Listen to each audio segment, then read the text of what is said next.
কাল কিয়ামতের দিন এই আমার হাত সাক্ষী দিবে, আমার পা সাক্ষী দিবে, আমার চোখ সাক্ষী দিবে, আমার কান সাক্ষী দিবে, হাত সাক্ষী দিবে। কিভাবে জানেন? আমার আল্লাহ এই হাতের জবান খুলে দিবে আর বলবে, হাতে বলবে, ও আল্লাহ, তোমার এই বান্দা আমার হাত দ্বারা এই জিনিসটা চুরি করে খেয়েছে, আমার হাত দ্বারা ওই মুরব্বিকে টটকারা মেরেছে, আমার এই হাত দ্বারা জিনা করেছে, আমার এই চোখ দ্বারা জিনা করেছে, আমার চোখ দ্বারা এমন একটা মায়ের দিকে তাকাইছে।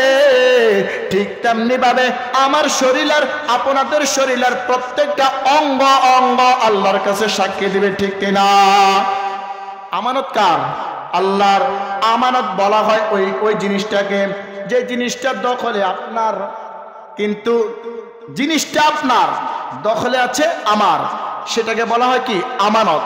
তো আল্লাহ তাআলা এই দুনিয়াতে আমাদেরকে পাঠাইছেন, এই দুনিয়াতে সৃষ্টি করেছেন। তো সৃষ্টি যে করেছেন, এখন আমার দেহের ভিতরে যা কিছু আছে সমস্ত কিছুর মালিককে? চিৎকার দিয়ে বলুন, মালিককে। এখন বলতে হবে আল্লাহ যদি আমার মালিক হয়, কিন্তু আমরা মালিক হওয়ার পরে আমরা মুখের হেফাজত করতে পারি না, আমরা হাতের হেফাজত করতে পারি না, আমরা চোখের হেফাজত করতে পারি না, আমরা পায়ের হেফাজত করতে পারি না। একমাত্র হেফাজত করছে ওই সাহাবারা। ঠিক কিনা? বলে কেন? বলে ওই সাহাবারা কেমনে হেফাজত করছে? নিজে জিনা করছে, জিনা করার পরে স্বইচ্ছা নবীর কাছে গেছে, নবীর কাছে গিয়ে বলতেছে, ইয়া রাসূলুল্লাহ,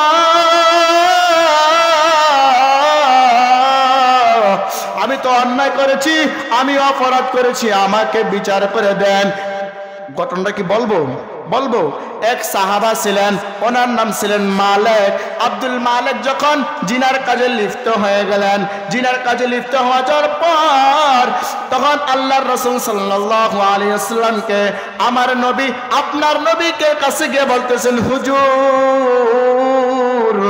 আমি তো এমন একটা বড় অন্যায় করেছি। বলে তুমি কি অন্যায় করেছ?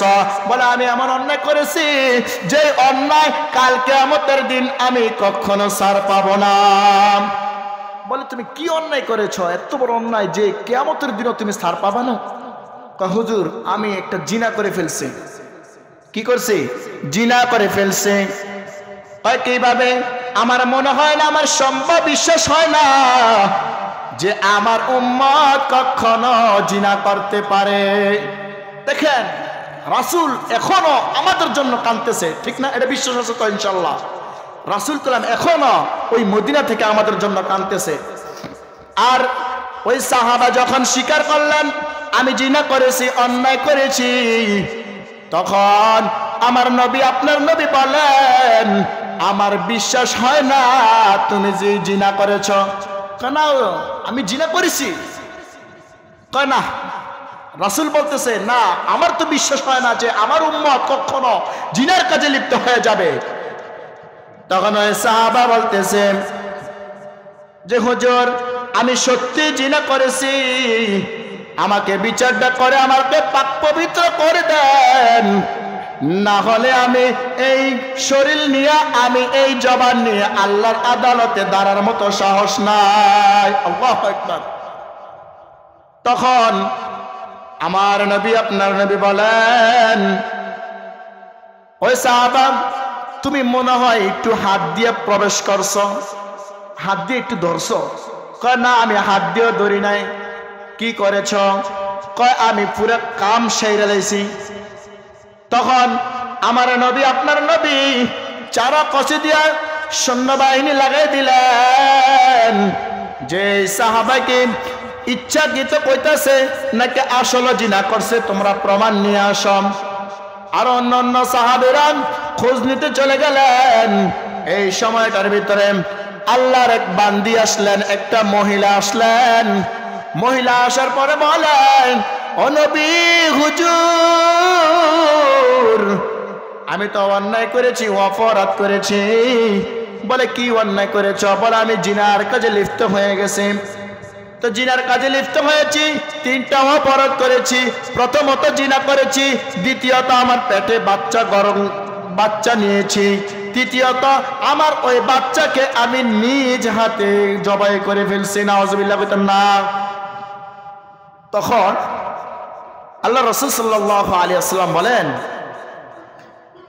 তোমার পেটে বাচ্চা এখনো কি আছে নাকি হত্যা করে ফেলছ? না, এখনো পর্যন্ত আমার পেটে বাচ্চা আছে। তো তুমি এখন কি করবা? যাও, তুমি বিচার চলে যাও। এখন তুমি জিনার কাজে লিপ্ত হয়েছ, জিনা করেছ, অন্যায় করছো তুমি। এখন যদি আমি তোমার বিচার করি তাহলে বাচ্চার উপরে জুলুম হয়ে যাবে। কার উপরে? বাচ্চার উপরে জুলুম হয়ে যাবে। তুমি যাও, চলে যাও, সুন্দর করে খাও দাও, পরো ফিন্দাও, চলো। বাচ্চা যখন দুনিয়াতে চলে আসবে ওই বাচ্চাকে সুন্দর করে লালন পালন করাইবা, বাচ্চাকে লালন পালন করাইয়া বাচ্চার হক বাচ্চাকে বুঝাইবা, তখন তোমার বিচার হবে, ঠিক কিনা? কি বিচার ছিলেন, কি সুন্দর বিচার ছিলেন। কিন্তু আমাদের জমানায়, আমাদের দেশে এমন বিচার হয়, আলেমদেরকে বিনা অপরাধে জেলে ঢুকায়, ঠিক কিনা?